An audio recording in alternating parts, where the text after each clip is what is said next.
All right, let's dive right in. Today, we are unpacking the core system for change from Tony Robbins' massive book, Awaken the Giant Within. We're going to break down the one fundamental idea that he says can help literally anyone take immediate control of their own destiny. So, let's get to it. The book kicks off with this really powerful line. I mean, it's a statement of total arrival, right? But the real story here isn't just about achieving the dream, it's about the journey. How in the world does someone go from just scraping by to actually living a life they once thought was completely impossible? And we are talking about a massive journey here. Just look at this. Only 12 years before flying his own jet helicopter, he was working as a janitor, literally worried if his beat-up 1960 Volkswagen would even get him to work.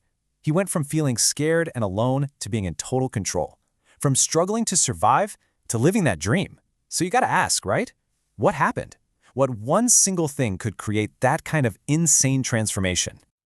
Well, here's the thing. Robbins argues that this entire transformation, and actually all of human behavior, isn't driven by a dozen complex things. Nope, it's driven by just two simple, incredibly powerful forces. He bases his whole philosophy on this idea, which was summed up perfectly by the philosopher Jeremy Bentham centuries ago. We have two sovereign masters, pain and pleasure. Every single thing we do, every word we say, every thought we think, it's all an attempt to either run away from pain or run towards pleasure. Robbins calls this the pain and pleasure principle, and you can think of it like the invisible operating system that's always running in the background of your mind. It's the force shaping every single choice you make, and believe me, once you see it, you start seeing it absolutely everywhere. Take politics, for example. The book points to political ads, like that infamous Willie Horton ad. The strategy was dead simple. Link a massive amount of pain, like fear of crime or disaster, to the other guy, while you link pleasure and security to your own candidate. It's pure pain and pleasure. Or what about advertising? Come on, do you really think a pair of Levi's is just a piece of clothing? Of course not. The commercials link them to being young, to rebellion, to being cool. Pepsi links its soda to the excitement of pop stars. Brands aren't just selling you a product, they're selling you a pleasurable feeling. This thing even controls our most personal choices. I mean, why do people stay in unhappy relationships? Well, a lot of the time, it's because the pain they imagine from leaving, all the uncertainty, the unknown, seems way worse than the pain they're already in. It's that old devil you know principle in action. Okay, so this all might sound a little depressing, right? Like we're just puppets dancing on the strings of pain and pleasure. But here is the most important part. We are not powerless. Robbins argues that we can actually direct these forces by consciously making three specific decisions every single moment of our lives. These are the three levers of control: what you focus on, what meaning you give to things, and what you decide to do. He says if you can master these three, you can master your life. So let's break them down, starting with that first one. First up, focus. This sounds almost too simple, but it's everything.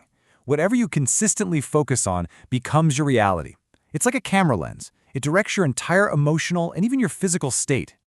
Now, to show you just how powerful this is, the book shares this incredibly intense story of two American POWs. They were in the same brutal prison in Vietnam, enduring the exact same torture, the same isolation. One prisoner focused only on the pain. He believed his life was over, and eventually, he took his own life. The other, Captain Gerald Coffey, chose to focus on his faith and his connection to the other prisoners. That focus didn't just help him survive, he came out of it with a deeper belief in the power of the human spirit. Same exact circumstances, totally different focus, and a life or death outcome. So that brings the question right back to us, doesn't it? In the challenges you're facing in your life right now, where is your focus? Are you focused on how big the problem is, or on finding a possible solution? On the pain, or on what you can learn? And that flows perfectly into the second decision, choosing what things mean to you. See, it's not the events in our lives that shape us. It's our beliefs about what those events mean. And one of the most powerful ways we do this is through the metaphors we use for life itself. And this just illustrates the point brilliantly. If your deep down belief is that life is a game, you're probably going to approach it with a sense of fun, of playfulness. But what if you believe life is a war? Well, you're going to experience a constant grinding struggle. Just by changing one single word, one metaphor, you can completely change your emotional reality. So, here's the bottom line. We are the ones who assign the meaning. An event is just an event.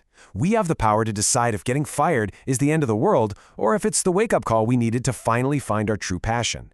That power is ours. And that brings us to the final, crucial decision, what you actually do. I mean, knowing where to focus and what things mean is great, but it's useless if you don't take action. But to take consistent action, especially when it's really hard, we need something Robbins calls leverage. So what is leverage? It's your why. It's the emotional rocket fuel for change. And you create it by mentally making the idea of not changing so incredibly gut-wrenchingly painful, and the idea of changing so wonderfully, overwhelmingly pleasurable, that you have no other choice but to act. This story from the book is the perfect example. There was a man who had tried to quit smoking dozens of times and failed. Nothing worked. Then one day, his little 6-year-old daughter gave him the ultimate leverage.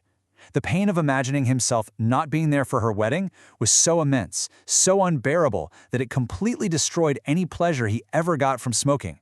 He quit that day, never looked back. That is the power of leverage.